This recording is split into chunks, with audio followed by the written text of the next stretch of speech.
Bismillahirrahmanirrahim. Assalamualaikum warahmatullahi wabarakatuh. Selamat datang kembali di channel Adi Setiawan, dan kali ini kita akan melanjutkan pembahasan pemrograman Python kita. Dan kali ini kita akan membuat aplikasi kasir yang sangat sederhana. Dan untuk text editor yang saya gunakan di sini saya menggunakan Visual Studio Code. Langsung saja untuk membuat file baru tinggal kita buat file new, kemudian langsung kita simpan, Ctrl S.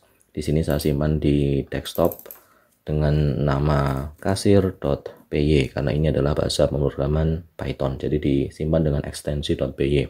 Kemudian untuk menyimpan total belanjaan yang harus dibayarkan oleh pelanggan, kita perlu menyiapkan variabel total. Di sini awalnya nilainya 0. Kemudian untuk menampung barang apa saja yang nanti akan dibeli oleh pelanggan, kita siapkan variabel barang, di mana di sini barang kita tulis sebagai list kosong, jadi nanti akan bertambah sesuai dengan apa yang dibeli oleh pelanggan. Kemudian untuk harga masing-masing item juga bisa kita simpan di dalam list kosong terlebih dahulu, yang nanti nilainya akan bertambah. Kemudian program yang kita buat akan terus berjalan sampai si kasir menekan tidak. Jadi kita perlu memberikan perulangan terus-menerus. Jadi di sini saya menggunakan while true, ya, jadi akan terjadi perulangan terus-menerus sampai nanti kondisinya bernilai false atau perulangannya dihentikan. Nah, selama perulangan ini terjadi, apa yang kita lakukan? Ya, pastikan setelah titik 2 ini ada tab di Visual Studio Code sudah otomatis. Selama proses perulangan, kita akan menampilkan daftar barang yang ceritanya ada di toko atau minimarket yang kita punya. Di sini saya menggunakan petik 3, kemudian daftar barang, lalu saya tambahi \n untuk menambahkan baris baru, dan di sini saya tulis 1, nama barangnya roti, lalu saya tambahkan tab agar nanti kodenya bisa lebih rapi. Nah, karena kita menggunakan petik 3 seperti ini, maka kita tidak perlu menuliskan print satu persatu, tapi tinggal nanti kita apit dengan petik 3 di depan dan petik 3 pasang di bagian belakang. Kemudian ceritanya kita punya es krim, harganya 7.000, ya di sini hanya contoh, jadi mungkin harganya tidak terlalu relevan dengan kondisi yang terkini tentu saja. Coklat di sini harganya misal 12.000, kemudian buku harganya ya 10.000, kemudian 6 kita punya pensil \t harganya 4.000, kemudian barang ke-7 menghapus harganya 3.000. Nah, di sini saya tambahi petik 3. Oke, masih selama proses berulangan terjadi, nanti kita perlu menginputkan kodenya saja. Jadi bukan nama barangnya yang kita masukkan, ketik manual satu persatu, melainkan kode yang ada di depannya. Berarti kita siapkan variabel kode.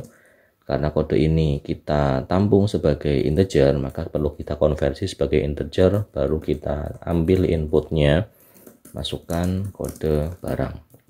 Nah, jadi nanti akan ada proses tampilan, masukkan kode barangnya apa, baru kode yang diketikkan oleh pengguna itu akan dikonversi menjadi tipe data integer.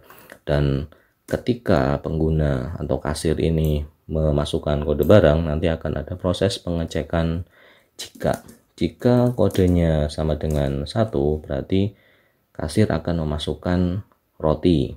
Nah, jika kodenya 1.2, pastikan ada tabnya lagi, kita tambahkan nama roti ke dalam list barang.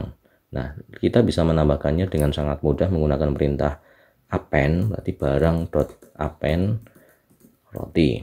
Kemudian harga juga kita tambahkan, harga untuk roti ini 5.000, bisa pakai petik bisa tidak, karena di sini yang penting nanti tampil saja angkanya. Boleh saja pakai petik seperti roti, boleh saja karena ini angka bisa langsung angkanya. Lalu setiap ada pemilihan barang, maka kita tambahkan total yang awalnya 0, kita tambahi dengan harga itemnya. Di sini harganya 5.000, berarti totalnya kita tambahi 5.000. Kemudian if kode sama dengan 2, barang.append, di sini 2 itu es krim, kemudian harga.append, nah di sini harganya 7.000. Total sama dengan total plus 7.000.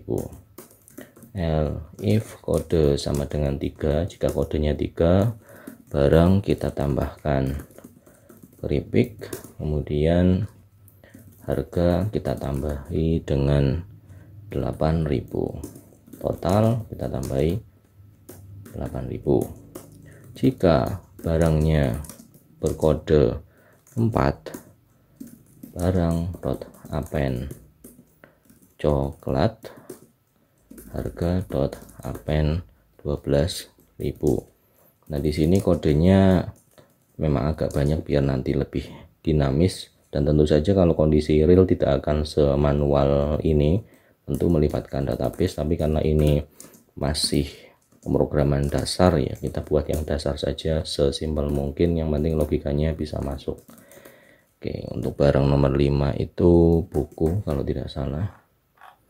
Ya, buku harganya 10.000. Di harga.append 10.000, totalnya kita tambahi 10.000. Jika kode sama dengan 6, barang.append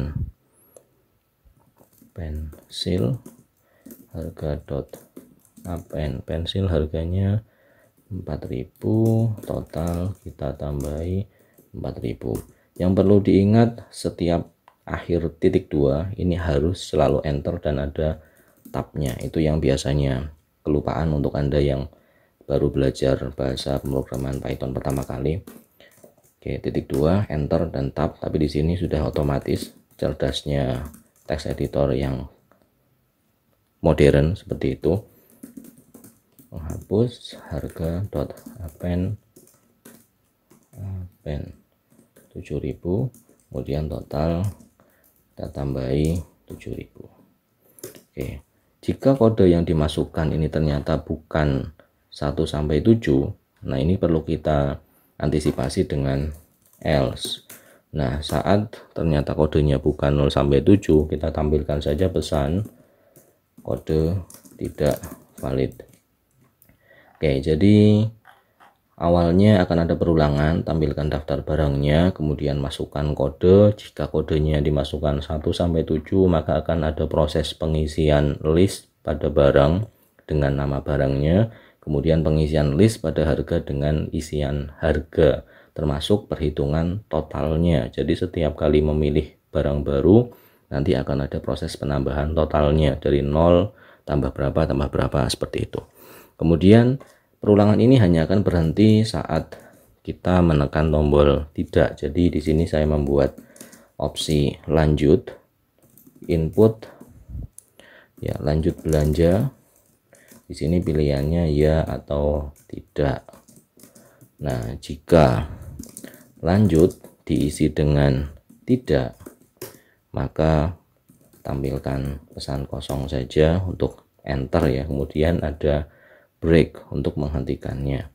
Jika tidak, berarti perulangannya akan terus lanjut. Jadi kalau kasirnya menekan selain T, maka programnya akan terus lanjut. Tapi jika yang dimasukkan ternyata huruf T, nah di sini jika lanjutnya sama dengan T, akan print pesan kosong dan break, artinya keluar dari perulangan while true ini, sehingga bisa lanjut ke bagian kode berikutnya. Nah, sekarang saya akan ke ini, keluar dari while true, jadi tidak lagi ada di dalam while true, artinya perulangan sudah selesai. Dan di sini saya akan menampilkan barang yang dibeli.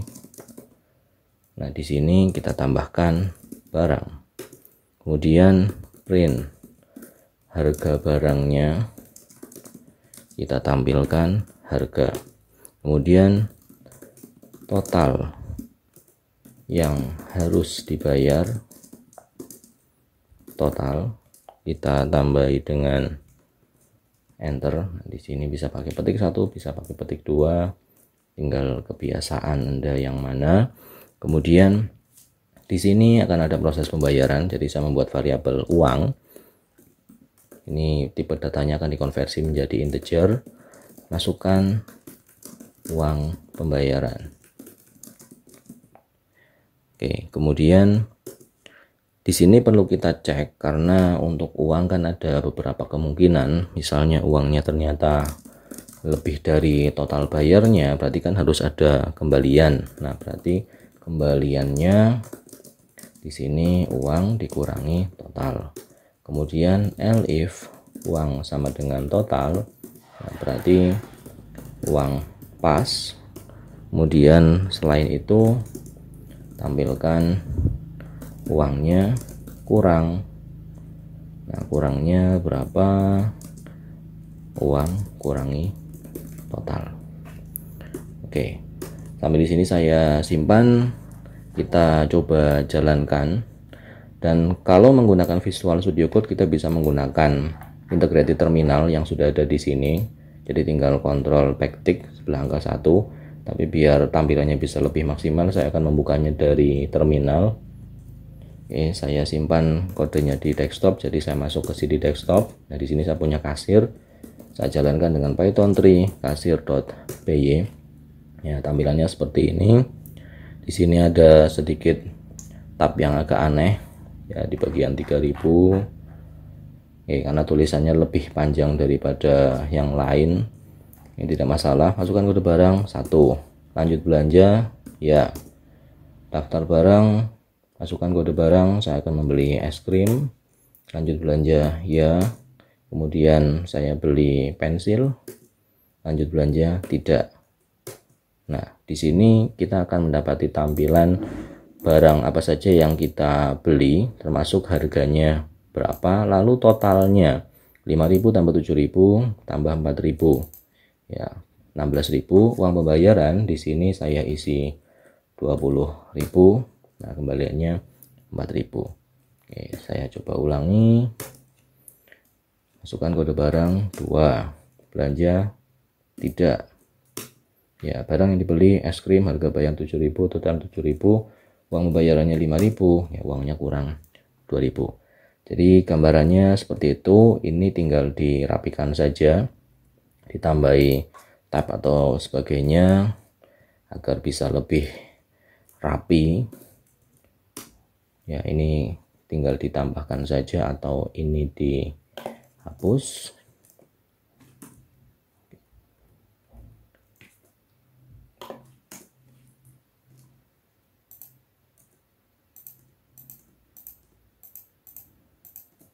Oke, saya simpan, saya hentikan programnya.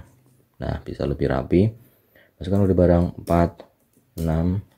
Nah, di sini selain T, di sini kan secara tidak sengaja saya mengetikkan 6, maka program akan terus lanjut. Jadi hanya akan berhenti kalau hurufnya T. Tidak. Nah, di sini coklat dan roti 17.000, uangnya 17.000. Ya, uang pas. Oke, begitu saja program singkat saya tentang kasir penjualan. Semoga bisa memberikan gambaran. Yang pertama tentu saja di sini fokus kita adalah pengenalan list kosong untuk menambahkan data-data baru. Kemudian kita gunakan perulangan while true. Di sini program akan terus berjalan sampai nanti ada proses yang menghentikan perulangannya. Dan selama proses perulangan berjalan, kita akan menampilkan daftar barang yang ada, dapatkan input kode barangnya, dan selama memilih masing-masing kode barang, kita tambahkan nama barangnya ke dalam list barang, kemudian harganya ke dalam list harga, sekaligus menambahkan totalnya. Dan seperti itu. Jika ternyata tidak valid, ya berarti tidak valid. Kemudian jika berhenti belanja, berarti berhenti. Kalau tidak, perulangan akan terus lanjut sampai berapapun barang yang kita beli. Setelah itu ditampilkan daftar barangnya, daftar harganya, total yang harus dibayarkan, lalu masukkan uang pembayaran. Jika uangnya lebih berarti kita hitung kembalian, jika pas ya tampilkan uang pas, jika kurang tampilkan kurangnya berapa. Oke, semoga bisa dipahami. Terima kasih atas perhatian yang diberikan. Saya akhiri. Assalamualaikum warahmatullahi wabarakatuh.